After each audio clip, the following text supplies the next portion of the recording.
And welcome everybody, and welcome to this very special lunch and learn. We haven't done one in a while, and this is a topic that has been coming up a lot recently, and occasionally over in a number of years, right? But I've seen it come up even more significantly later, and I really want to kind of impress upon you the importance of this topic. So here we are. I'm going to go ahead and bring up my slides and share my screen here in just a second. Here we go, and here it is. Share sound. Okay, and share. And let me go ahead and pop this up on the screen here. And okay. And Sarah, you can see my screen okay? Am I right? All right, very good. All right, here we go. So the topic today is called work is imagined versus work is done. So if you think about it for a moment, anytime that you go to write a procedure, even if you're developing training material, right, the author of that document imagines how work is going to be created, right? And then the challenge is that that picture's formed, and then the people who are actually going to do the work may create a different idea in their head about the intent of what the steps are reading, how they've been trained, and we're going to discuss all that. And there becomes a gap between how work is imagined and then how work is done. And that area in between the two is a certain amount of vulnerability that we're seeing quite often. So what we're going to do is we're going to get into this discussion. I'll let it flow here. I have a problem statement to kick things off, and then we'll go with it from here. So here we go. Just an introduction slide that talks about us, Procedure Solutions. We're a small women-owned business located here in Stuart, Florida, here in the United States.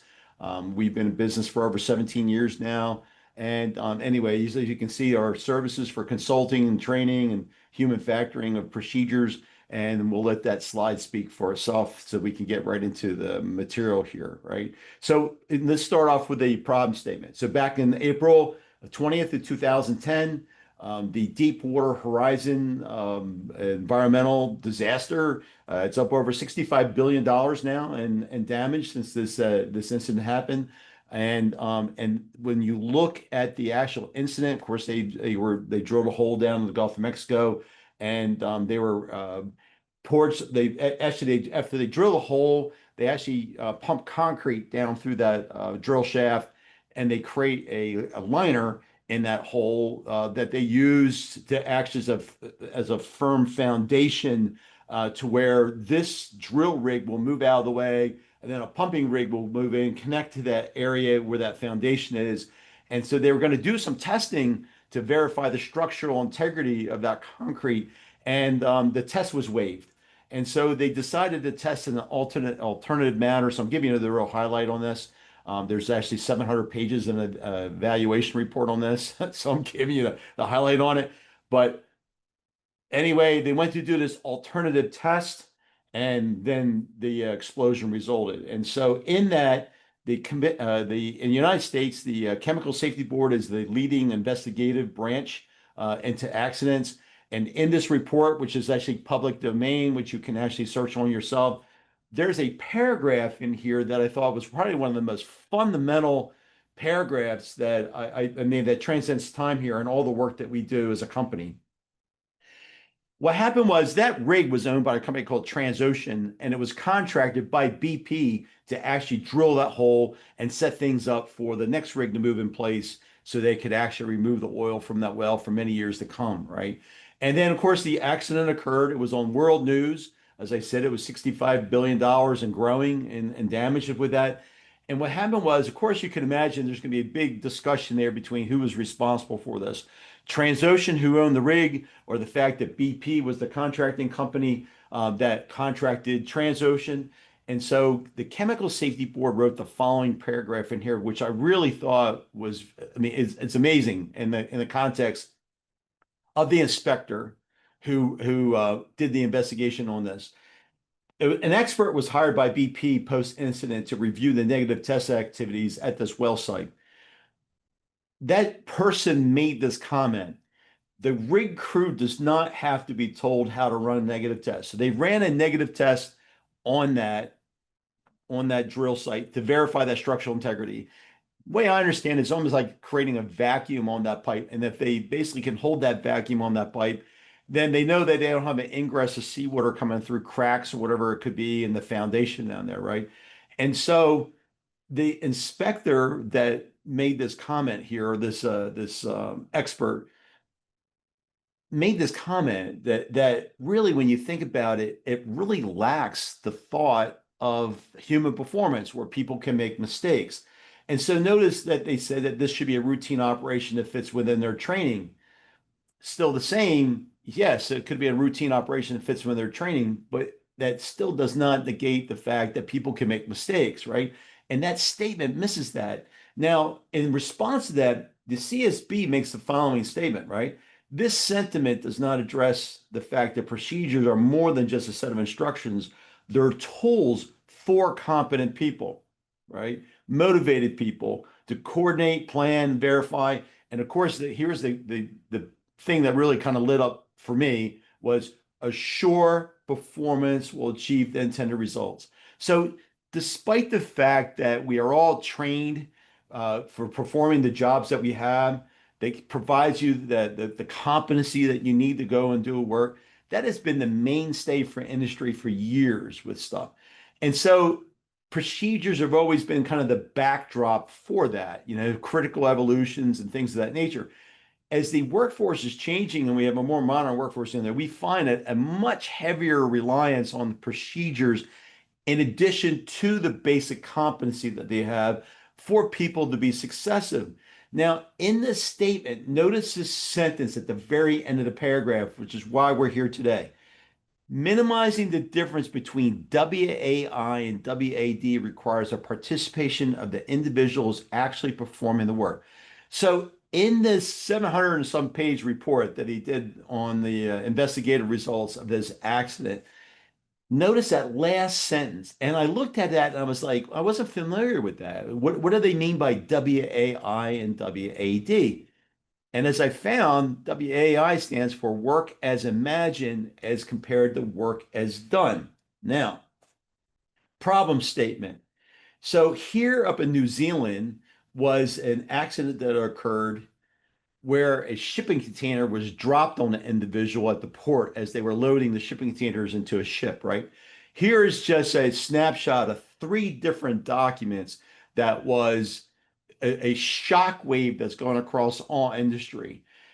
Notice it here that the CEO for that company was actually found at fault and fined over $190,000 in that workplace accident, right? And you'll see here where the POAL stands for the Port of Auckland, right? Which is in New Zealand. And these were just titles for the articles, which you can look up yourself and Google on these things.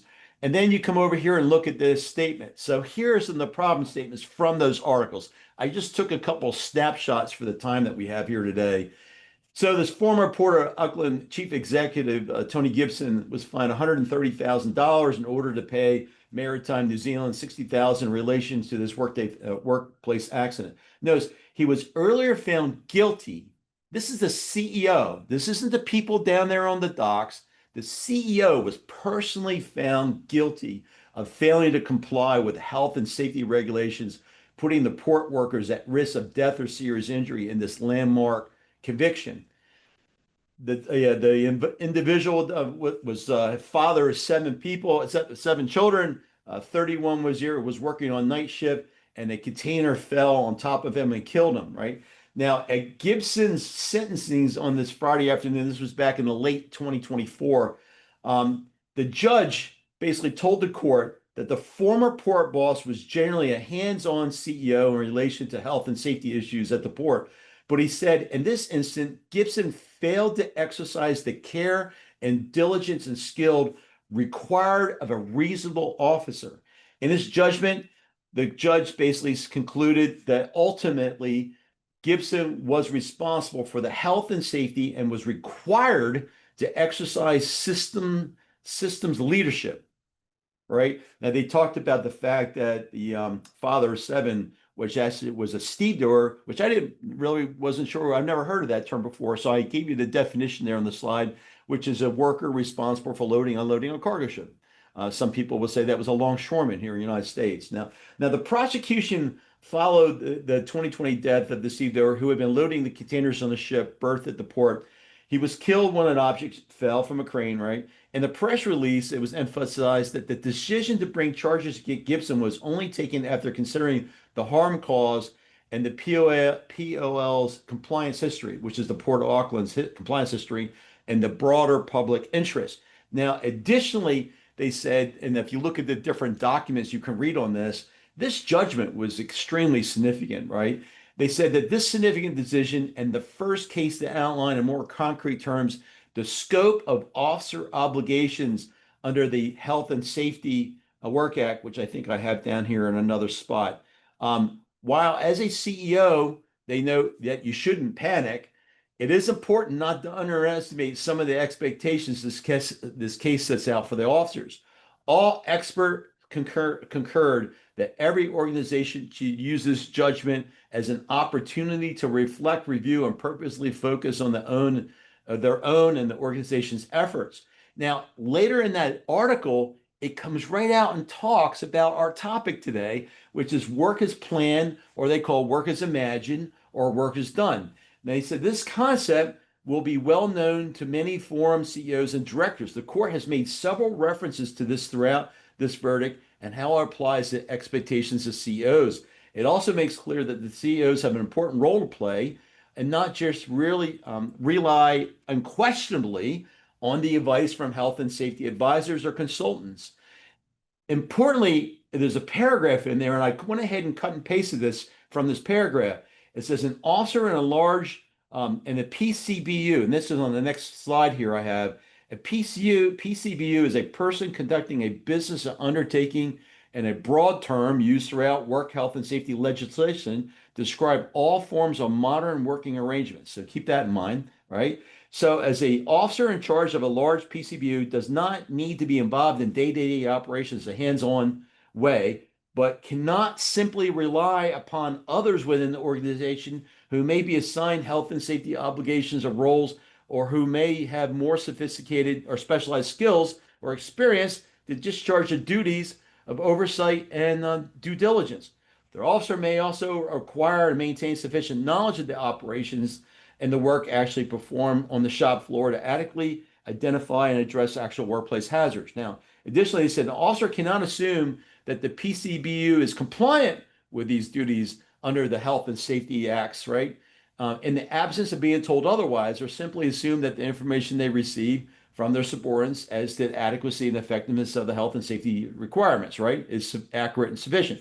An officer must be proactive in the relation to health and safety issues and in position to properly monitor, verify, and interrogate the information they receive. Now, notice it says in there, the officer must also acquire and maintain sufficient knowledge of operations of the work actually carried out on the shop floor to adequately identify and address actual workplace hazards. An officer does not satisfy the due diligence duty by merely putting in place policies or procedures as how the work is to be carried out. The officer must ensure that entrenched and adequate systematic processes are put in place to ensure compliance, right? In any lower organization, the existence of adequacy is such systems are key. And then I gave you the link here on the that you can look up the whole article. It's really, I think it was really, really interesting, right?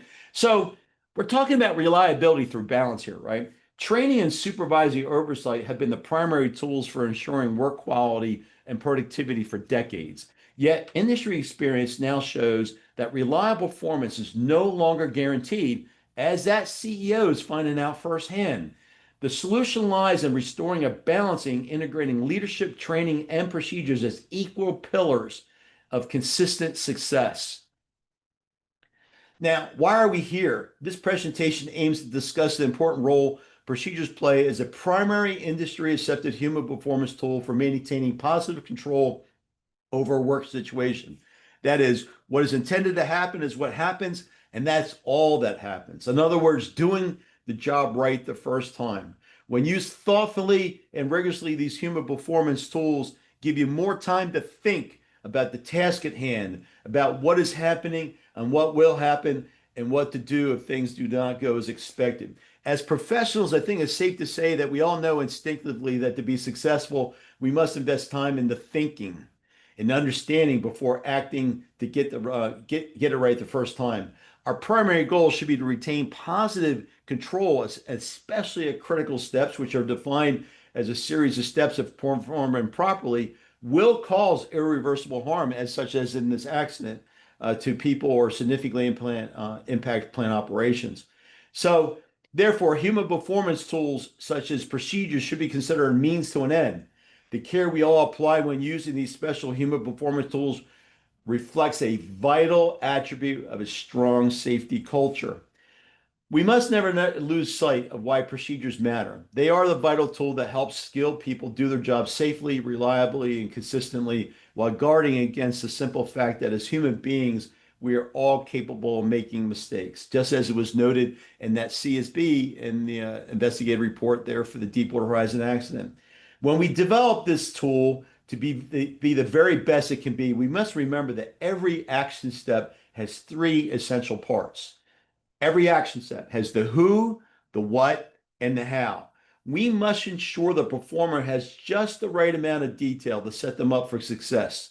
The question is, how do we determine what the right amount is? The first thing we must do is ensure we clearly understand the scope of the work. Last thing we want to do is start drafting a procedure only to halt midstream because the scope turns out to be different from what we first assumed.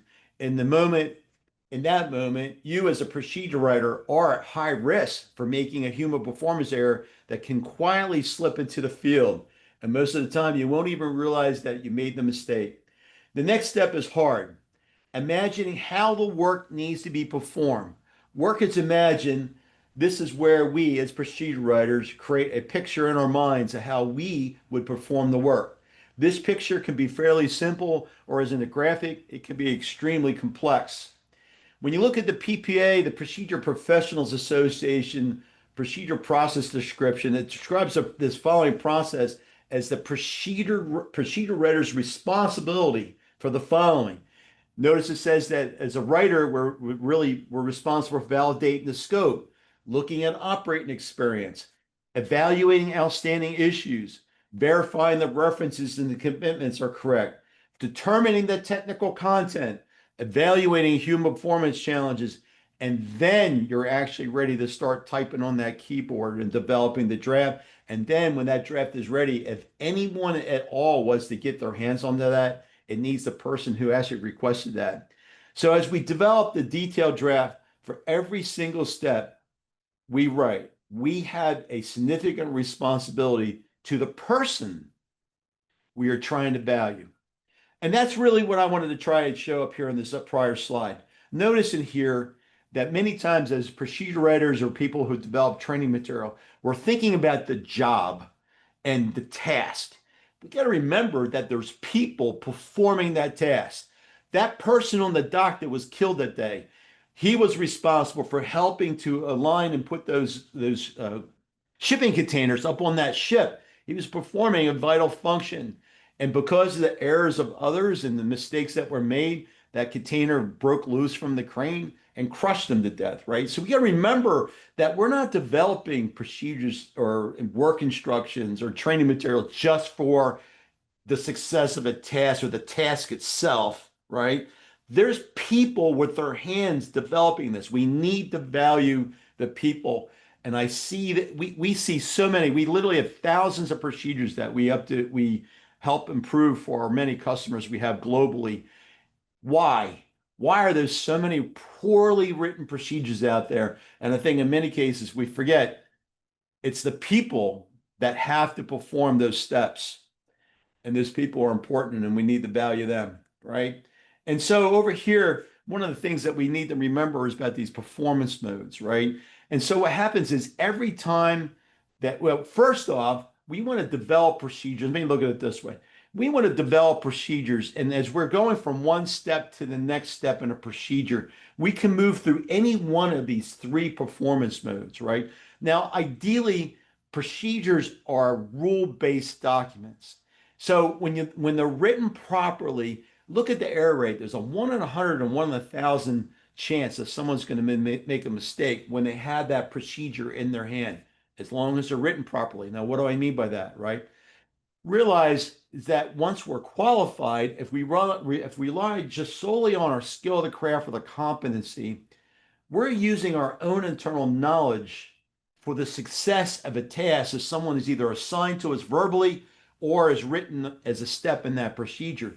But you got to remember that step, depending on the level of detail of that step, many times steps are written at the what to do level. And when you look at the what to do level for that, that means that the how's got to come from somewhere, right? And if it's relying completely on you, we got to remember from human performance that we can make mistakes. Thus, if you look at it, it has a 1 to 2 to 1 in 10 error rate, right? Although many times people look at the what to do steps and they consider themselves in skill based, right? Now let's look at this. Ultimately, what we're trying to do is we're trying to manage knowledge based performance. We're not trying to eliminate it, but we're trying to manage it. Now, so when you think about that, so why are we here, right? When we're ready to develop our technical content, we have a clear picture in our minds of the work is imagined and how, and now our fingers are posed over the keyboard ready to type. But how do you make sure the words on the page match the picture in your head? How do you ensure these words that are perfectly clear to you will also be clear and actionable to the people in the field? We must remember we are not writing for ourselves. We're writing for people in the field and the ones we value. So everyone goes home at the end of the day. We got to remember before this presentation is over, somewhere in the United States, someone will lose their life in a workplace accident that statistically happens every 99 minutes, right? Now, I jumped over here because that's a point I want to make. So here's the problem statement in this. When you think about a step, if its action step has the who, the what, and the how, we have big decisions there as writers. We have to decide, do we tell someone how to perform this work, or are we comfortable in just letting someone know that this is what they need to do? And they can use their competency to actually fill in the how piece. The problem with industry from all the accident investigations that we do, the one thing that I see, there's many times senior leadership supervisors will call out in the field to have someone a line up pump or whatever it may be, and they're taking for account that that person's qualified, they may be inexperienced, but an operator knows how to lefty loosey, righty tighty, and open a valve or close a valve, right? What we miss the fact is that many times we take for granted that they're in the skill-based performance mode, that they have a 1 in 1,000 to 1 in 10,000 chance that they're going to make a mistake. But by definition, what happens with that is that being skill-based, that has to be a task that has been performed by you or I greater than 50 times and has less than 7 steps. And you can Google that to confirm that, right? If it's something that you've done less than 50 times, or it's something that's greater than 7 steps, you are not in skill base. And many times people think we are. We are by default in knowledge base. Alternatively, we think that procedures are meant to be a rule-based tool with a 1 in 100 and 1,000 chance. The challenge with it is if they're not written properly and almost all your steps tell you what to do, and they're not skill-based steps, but they truly are knowledge-based steps, that's a fallacy that is truly a rule-based document. And overall, what you've done is you have an error that's just waiting to happen. Management, the first question is going to be asked, well, why didn't you follow the procedure? Many times the answer is, well, I did, but the steps were so vague and interpretive, they weren't clearly understood. They weren't clearly understood. And so thus they were a knowledge base, right? So now we jump back over here and we look at it and we say, look, procedure writers and reviewers must ensure the correct balance is created when developing a procedure, because if we went insufficient detail or heavy reliance on skill of the craft or competency, or the inclusion of vague interpretive guidance can significantly impact human performance challenges, right? And so this is really the slide I was looking for. And so here it is here. So the key to recognizing vague interpretive guidance is identifying steps that tell you what to do versus how. Anytime a step is written at what to do level of detail, the content of the step is considered to be written either knowledge-based or skill-based, right? Now, a misunderstanding of the performance modes associated with the task performer can place the performer at considerable risk of failure. In many cases, the default assumption is that the performance will be skill-based. However, industry operating experience shows that this assumption is incorrect and more often than is right, right? So again, I got to talk to this, right? This is the thing that's really concerning to me is that first off, when I look at the 30 some accident investigations I've done in the last 4 or 5 years, many times I ask people about the performance modes. People have never heard of them, or they really don't have the concept of what they are. That's a problem. That's a different. So, as supervision, leadership in particular, we need to understand that when we're directing work activities, that we need to recognize when that staff is at the highest risk. We do pre-job briefs, and if you look in the nuclear industry, commercial nukes, and we talk about, hey, you need to review the procedure in its entirety. Many times those reviews that are performed as part of a brief before the job is just a check that everybody understands the technical content. But you know what? I don't know how many times I've walked away from a job as an observer, as an inspector, and everybody was in agreement. Oh yeah, I understand. And I've gotten on an elevator to go on down in the turbine building or some other place. And then I've asked the staff, I noticed one of those steps said to do this. And as a mechanic many years ago, when I used to be there before I made my position through ops and up to upper senior management, I used to do that stuff, but I noticed the step told you kind of what to do. Can you explain to me how you do that? And I got the answer, well, Steve, I thought I would figure it out once I got there. So meanwhile, the supervisor left and gone to their next meeting. They're not overseeing that job. They think that everybody's on board. Everybody, hey, we followed the pre-job brief. Everybody's reviewed it. I would tell you today, if I knew what I knew today as compared to what I knew years ago, I would tell you that anybody that conducts a pre-job brief, you should look at the steps that tell you what to do. Pick one or two and ask the people around the table when you're doing that pre-job brief or out in the field with you, explain to me how you would do that step and see if it aligns with the way you expect it or the way you thought they would be telling you how you would do that. I bet you're going to be surprised. I bet you're going to be surprised. The challenge, existing procedures that may have been successfully used for years are now resulting in human performance errors, and somehow the how is now insufficient. Steps in existing procedures may have been written at the what to do level and work many times without error, but as the how retires or is not as readily accessible as in years past, was a perfectly good procedure or work instructions now identified as lacking sufficient detail. Writers and reviewers must be very diligent today, more so than ever, that every single step is evaluated, looking at those performance modes to be ensure that it's clear where is the how coming from, or it has to be provided at the step level. You do not have to eliminate every what to do level of detail action step. This could create the adverse effect of overly detailed procedures that can lead to human performance problems.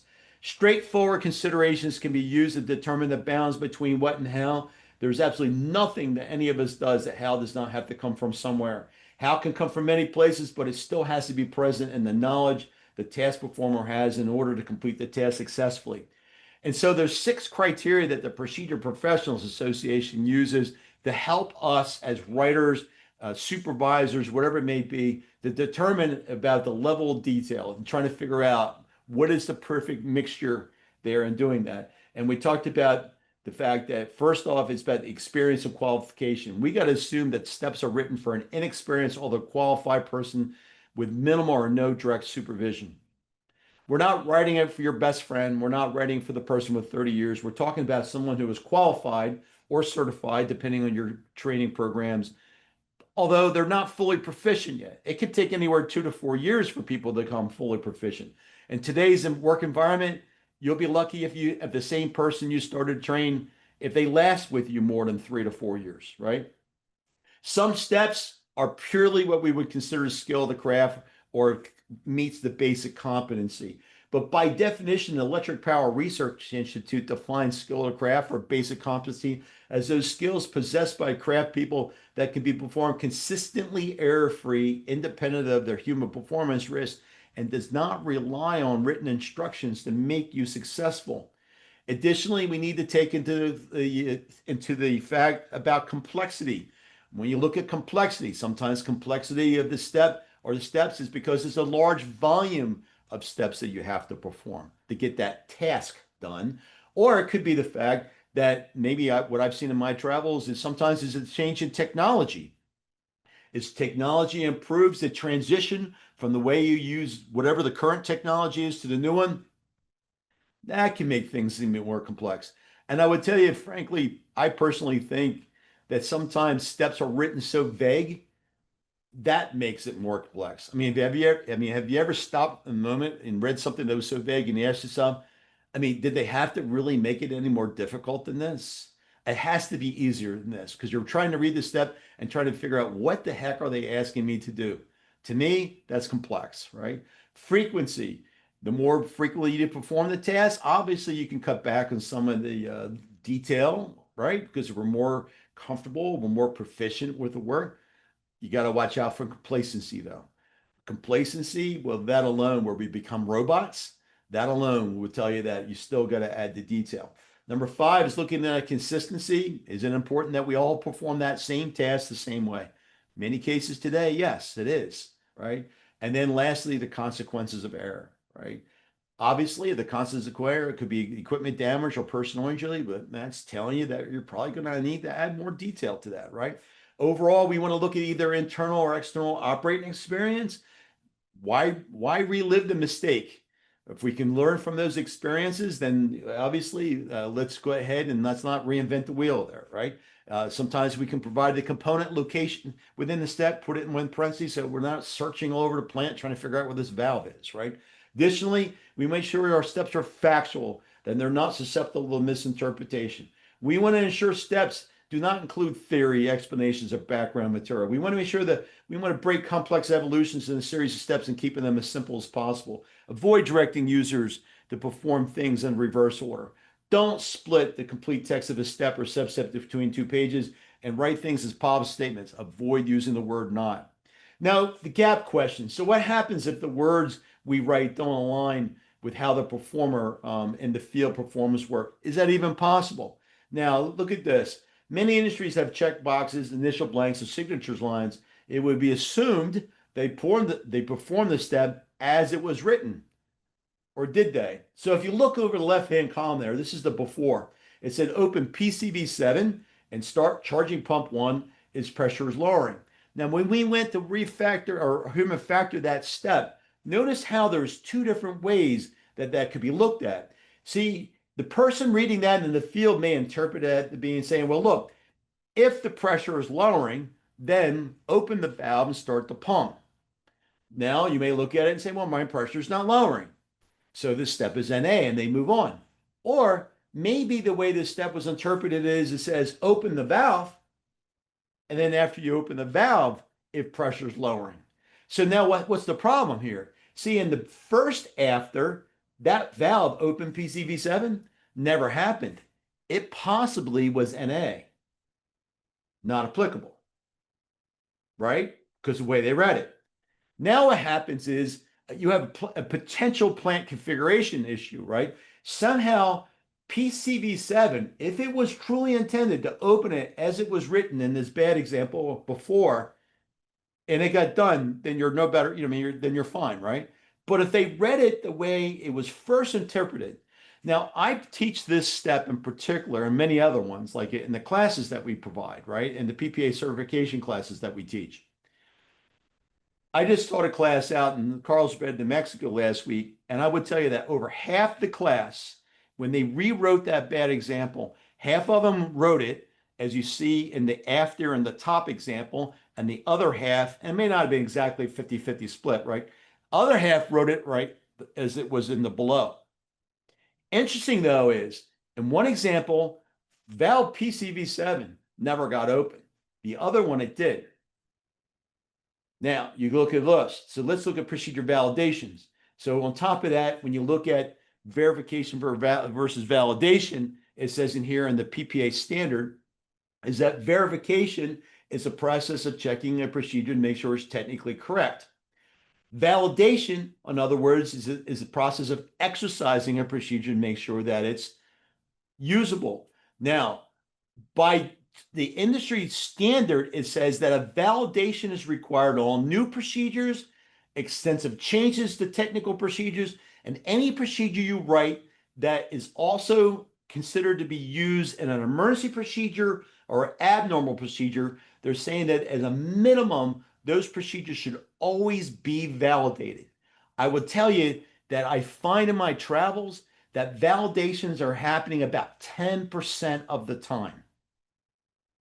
10%. So in 17 years, if I was to look at all the different assessments and event investigations, everything else, I see validations not complying with what this industry standard is. One, most people either don't know this standard even exists, right? This is a fundamental part of the commercial nuclear power industry. Not that anybody's trying to make all of you guys nukes, but still the same. It seems to me to make sense that if you take the time to perform that procedure, the first time it's used is not the time to figure out when it's validated. Anytime a person, so think about this, anytime a procedure is used is considered to be a rule-based tool. The moment you have to stop work, what performance mode do you shift into? Knowledge base.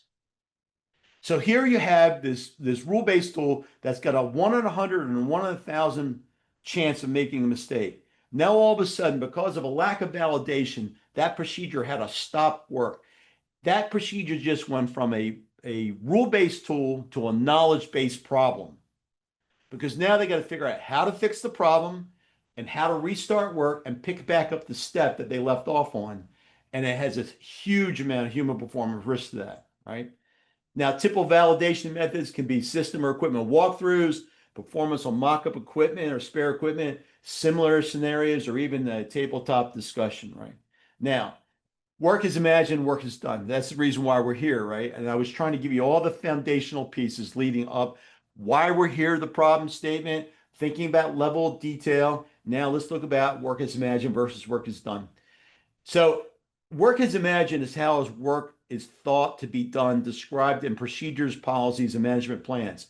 Work is done, though, is how work is actually carried out in practice, including all the adjustments, the improvisation, I can never say that word, how we have to improvise, how workers improvise to get the work done, to handle complexity and the real life conditions, right? Now, when considering approaches to safety, human performance, we must understand the difference between work is imagined, work is done, just as it was discussed by the Chemical Safety Board in that one sentence in that event report. Now, in the gap between work is imagined, work is done lies vulnerability, right? For instance, if a procedure is not followed as imagined, it can lead to potential risks such as accidents or injuries. Organizations must identify and address this gap to mitigate the potential risks and vulnerabilities. That is where that CEO in New Zealand was basically, what's the word I'm looking for? I mean, basically found guilty in so many ways of negligence. All the way up at the CEO level of that organization. The most common example is when a management organization thinks a procedure is being completed in a particular way. However, the workforce has a different way of completing that procedure. And see, that's the big thing right there.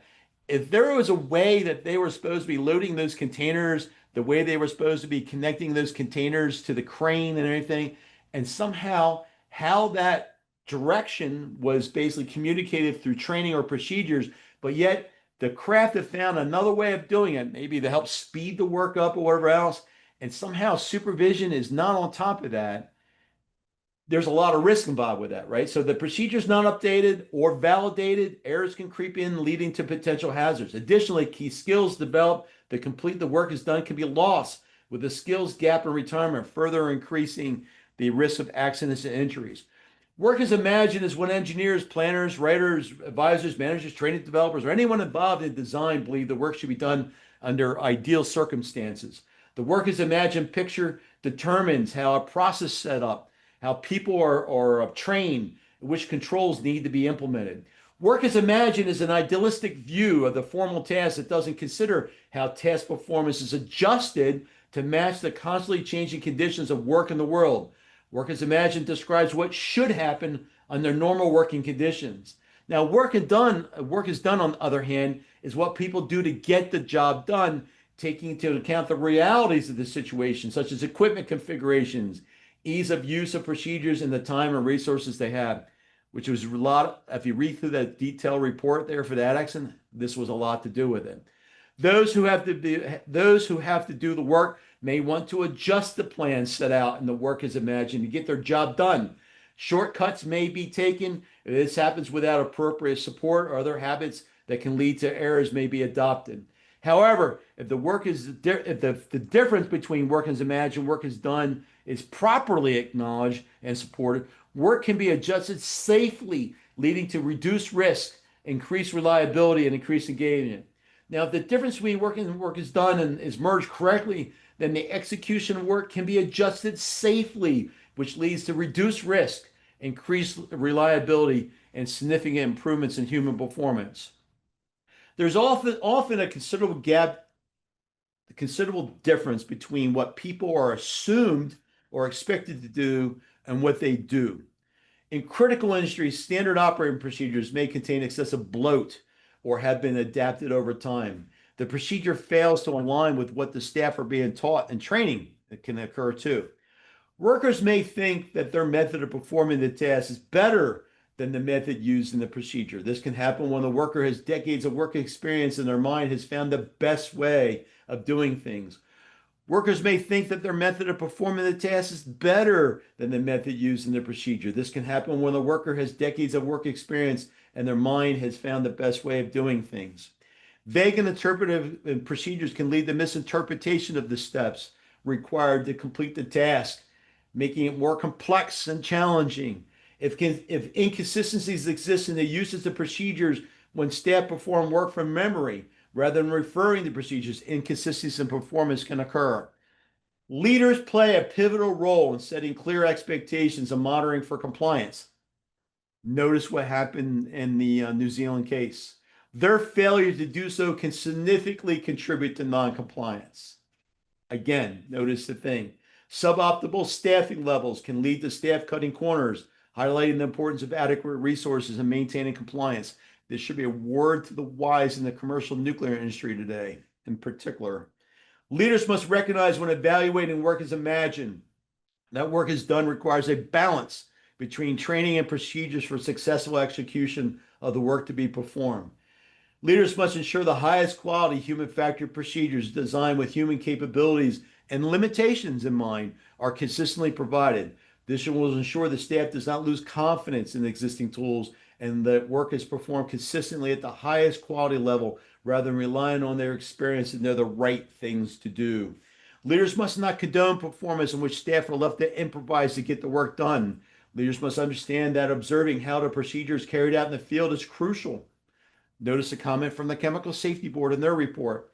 This will help us better understand the task risk and reduce the likelihood of failure, making us more informed and prepared. That's one sentence that they didn't include in the CSB report. I think that would have added clarity there. Consider performing observations with different people. That ties back in what the CSB said. And environments. This may fill in some gaps in the work's methodology. Obtain the clearest picture possible. So leaders must obtain the clearest picture possible. Interviewing workers can be used in tandem with observations. So in conclusion, for every action step developed by a procedure writer, a critical step must be formed. That critical step must determine the level of detail necessary to eliminate vague interpretive guidance by consciously communicating what to do or how to do it. As a procedure performer, how to perform should not be a decision that occurs at the moment where you must rely on your own knowledge or experience to figure out what needs to get done. It's the responsibility of the procedure program, the author and the reviewers, the management team and the leaders to ensure that procedures provide the right balance of how work can be performed in a safe manner consistently.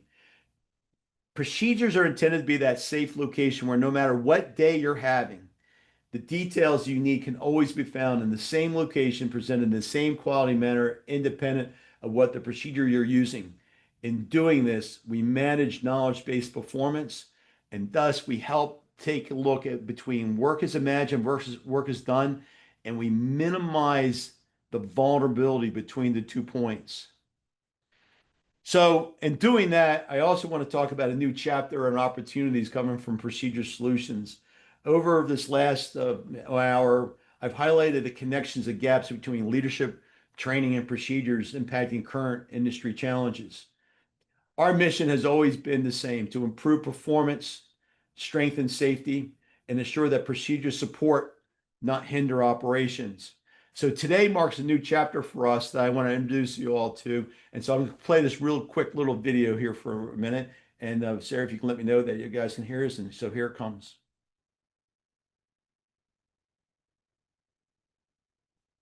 Over the past 2 decades, industry has experienced a lot of change and seen its fair share of challenges, including workforce turnover, rising incidents tied to procedural failure, regulatory and digital transformation pressures, and remote and hybrid work. The retirement cliff in utilities and industrial sectors is real, and there's urgency in transferring essential knowledge. Investigations in safety-critical industries continue to highlight insufficient procedures, inadequate training, and inexperienced leadership as factors contributing to incidents. Regulatory agencies are stressing the importance of human factors and systemic training improvements. The increased popularity of remote and hybrid work continues to influence how training must adapt to decentralized teams. The industry continues to evolve. The way we train must evolve with it. At Procedure Solutions Management, we've trained over 20,000 professionals across the globe, from Croatia to Canada, from the US to the UAE. Through our in-person and virtual instructor-led training, we've helped procedure writers, field operators, and leaders navigate the demands of high-risk environments. Where precision isn't optional, it's essential. Now, we're introducing something new, a learning experience, designed not just for certification, but for mastery, that provides flexibility to meet the needs of modern organizations and professionals. Introducing the Procedure Solutions Management Online Academy, our first ever learning management system, built to enhance human performance. The Online Academy journey begins when you log into a clean, personalized learner dashboard with everything you need to choose your course, review the status of assignments or assessments, and track your progress right at your fingertips.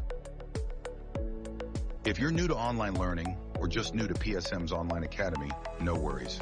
Each account includes an optional LMS tutorial, which will walk you through the various features and orient you to the platform.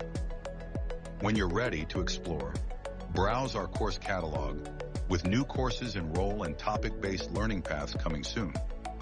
Let's open a course.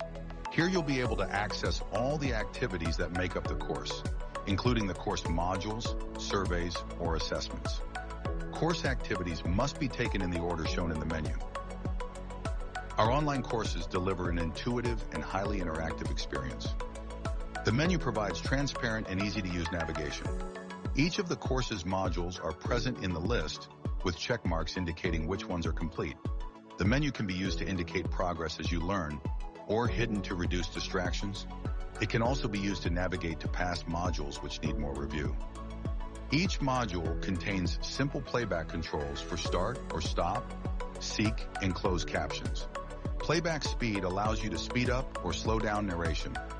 Settings allow you to disable or enable zoom, keyboard shortcuts, and accessible text, so anyone can engage anywhere. Modules feature interactions where you can find more supporting information and knowledge checks to keep you engaged and reinforce critical concepts with immediate feedback. Finally, if you can't finish in one sitting, no problem. Just come back later and you can pick up right where you left off. And when you're done, your certificate of completion is added automatically to your profile. We hope you've enjoyed this quick look at PSM's Online Academy, our scalable, self-paced learning solution for professionals who work in complex environments. where errors aren't just costly, they're dangerous. We are committed to providing enhanced training to our customers and clients by adding new courses and learning paths over the next year. And we want your help to improve our courses and shape the future of our content. To that end, we are opening our pilot to 50 participants, free access in exchange for your feedback. Sign up now and be among the first to experience the platform. Train, advance, excel, ignite.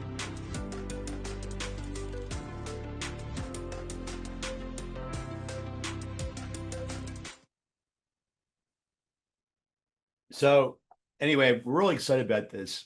You know, our mission here is that if you look at OSHA's website here in the United States, the fact that if you look at the top 10 violations and the fact that someone is dying from a workplace accident every 99 minutes, I find completely intolerable, right? I mean, I don't know why any of us do this, right? You look at the CEO in the New Zealand, you can actually see that that is going to be a shockwave. Of course, you can look at it from the United States and say, well, Steve, that was New Zealand.